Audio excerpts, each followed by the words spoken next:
15 June 2025। সকালের শান্ত আকাশ হঠাৎই গর্জে উঠল।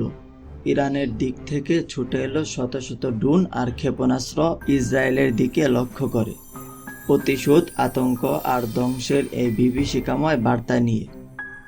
এই দিনটি শুধুমাত্র মধ্যপ্রাচ্যেরই নয়, সারা বিশ্বের ইতিহাসে একটি নতুন অধ্যায় যোগ করল। কিন্তু এই যুদ্ধ কি কেবল গোলাবারুদের? না, এর গভীরে লুকিয়ে আছে এক বিশাল অর্থনৈতিক ধ্বংসযজ্ঞ, যা শুনলে আপনি চমকে উঠবেন। যুদ্ধ মানে শুধু রক্তপাত আর লাশের স্তম্ভ নয়। যুদ্ধ মানে অগণিত টাকার ধ্বংস, এমন অকল্পনীয় অঙ্ক টাকা যা দিয়ে হয়তো ছোটখাটো একটি দেশও কিনে ফেলা যায়। অবিশ্বাস্য লাগছে, কিন্তু এটাই বাস্তব। ইরান ইসরায়েলের মধ্যে 12 দিনের সংঘাতে যে পরিমাণ অর্থ ব্যয় করেছে তা কল্পনারও অতীত। চলুন হিসাবটা একটু খোলাসা করা যায়। এই 12 দিনের সংঘাতে ইরান কি ব্যবহার করেছে আর তার দাম কত? প্রতিটি ড্রোনের দাম ছিল প্রায় 20,000 থেকে 80,000 মার্কিন ডলার। কল্পনা করুন, যখন হাজার হাজার ড্রোন একসঙ্গে আকাশে উঠছে, তখন ড্রোন নয়, যেন হাজার হাজার মার্কিন ডলার বাতাসে মিশে যাচ্ছে। ইরান থেকে ছোড়া ক্ষেপণাস্ত্র, এগুলোর দাম ছিল আরও আকাশ ছোঁয়া। প্রতিটি ক্ষেপণাস্ত্রের জন্য গুনতে হয়েছে 3 মিলিয়ন থেকে 12 মিলিয়ন মার্কিন ডলার। একটি মাত্র ক্ষেপণাস্ত্রর দামেই একটি বিলাসবহুল জীবন কাটানো সম্ভব।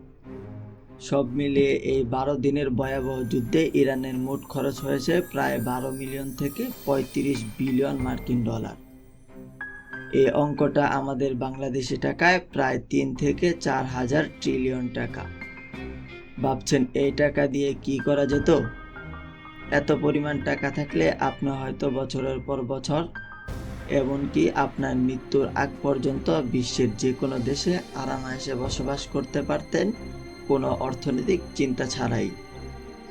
ইরান যখন ক্ষেপণাস্ত্র আর ড্রোন ছড়িয়েছিল, ইসরায়েল তখন হাত গুটিয়ে বসেছিল না। তাদের অত্যাধুনিক প্রতিরক্ষা ব্যবস্থা যেমন আয়রন ডোম, ডেভিড স্লিং এবং আরও 3 শ্রমকী হয়ে জেগে ওঠে। কিন্তু এই প্রতিরক্ষা ব্যবস্থাও ছিল অত্যন্ত ব্যয়বহুল। ইসরায়েলের প্রতিটি প্রতিরোধক ক্ষেপণাস্ত্রের দাম ছিল 50,000 থেকে 3 মিলিয়ন মার্কিন ডলার পর্যন্ত। অর্থাৎ ইরানের একটি ড্রোন বা ক্ষেপণাস্ত্র ধ্বংস করতে ইসরায়েলকেও গুনতে হয়েছে মোটা অঙ্কের টাকা। এই দুই পক্ষের পাল্টাপাল্টি আক্রমণে প্রতিদিন শত শত কোটি ডলার খরচ হয়েছে। শহর, গ্রাম, রাস্তাঘাট সবকিছু ধ্বংস হয়েছে। মানুষের জীবন, জীবিকা, এমনকি তাদের ভবিষ্যৎও বিচ্ছিন্ন হয়ে গেছে। শত শত পরিবার বাস্তুচ্যুত হয়ে গেছে, তাদের স্বপ্নগুলো ভেঙে চুরমার হয়ে গেছে। যুদ্ধ কেবল অবকাঠামো ধ্বংস করে না, এটি প্রজন্মের পর প্রজন্ম ধরে মানুষের মনের উপর এক গভীর খাত তৈরি করে।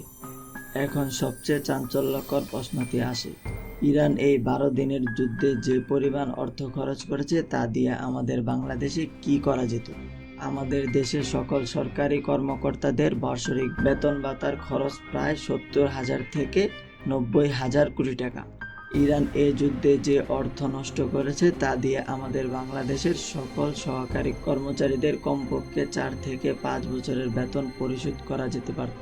কল্পনা করুন কতটা অর্থনৈতিক স্থিতিশীল আসতো আমাদের দেশে যদি এই টাকাটা উন্নয়নমূলক খাতে ব্যয় করা যেত। তবে চলুন এখন জেনে নেই, ইরানের যুদ্ধে যে টাকা খরচ করেছে তা দিয়ে কতগুলো দেশ কেনা যেত। হ্যাঁ, কোনো দেশই আসলে বিক্রির জন্য নয়, কিন্তু অর্থনৈতিক পরিভাষায় একটি দেশের মূল সম্পদ বা জিডিপিকে তার মূল্য হিসাব ধরা যায়। বিশ্ব ব্যাংক এবং ক্রেডিট সুইচের তথ্য অনুযায়ী বাংলাদেশের মোট মূল্য প্রায় 1 ট্রিলিয়ন মার্কিন ডলার, অর্থাৎ বাংলাদেশি টাকায় প্রায় 126 ট্রিলিয়ন টাকা। এবার আসল চমক শুনুন, ইরান মাত্র 12 দিনের যুদ্ধে 35 বিলিয়ন ডলার খরচ করেছে। তা দিয়ে আমাদের বাংলাদেশের মোট সম্পদের মাত্র 3% কেনা যেত। অর্থাৎ যত টাকা ইরান যুদ্ধে নষ্ট করেছে তাতে আমাদের মোট সম্পদের মাত্র 41 ভাগের 1 ভাগ কেনা যেত। এই হিসাবটা শুনলে গা শিউরে ওঠে, তাই না? যুদ্ধ কেবল মাটির ধ্বংস নয়, এটা টাকা, জীবন আর ভবিষ্যতেরও ধ্বংস। যে টাকাগুলো বোমার পিছনে খরচ হলো তা দিয়ে কত স্কুল, কলেজ, হাসপাতাল তৈরি করা যেত, কত মানুষের জীবন বাঁচানো যেত, কত নতুন স্যাটেলাইট মহাকাশে পাঠানো যেত, যা আমাদের বিজ্ঞান ও প্রযুক্তিতে এগিয়ে নিয়ে যেত। পরিবেশ রক্ষা, খাদ্য নিরাপত্তা, দরিদ্রতা বিমোচন, এই সমস্ত খাতে যদি সেই টাকা ব্যয় করা হতো তাহলে পৃথিবীটা আজ কত সুন্দর হতো। যুদ্ধের বিভৎসতা কেবল বুলেট আর বোমায় সীমাবদ্ধ নয়, এর অর্থনৈতিক ধ্বংসযজ্ঞ ভয়াবহ। ইরান ইসরায়েলের সংঘাত আমাদের চোখে আঙ্গুল দিয়ে দেখিয়ে দেয় কিভাবে অগণিত সম্পদ মুহূর্তের মধ্যেই ধুলোয় মিশে যায়।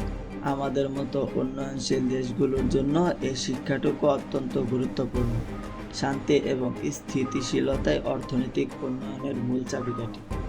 যদি এই অর্থ গঠনমূলক কাজে ব্যয় করা হতো তাহলে বিশ্বের চিত্রটাই আজ ভিন্ন হয়ে যেতে পারত। আপনি যদি এই ভিডিও থেকে কিছু নতুন তথ্য জেনে থাকেন তবে অবশ্যই কমেন্টে জানান।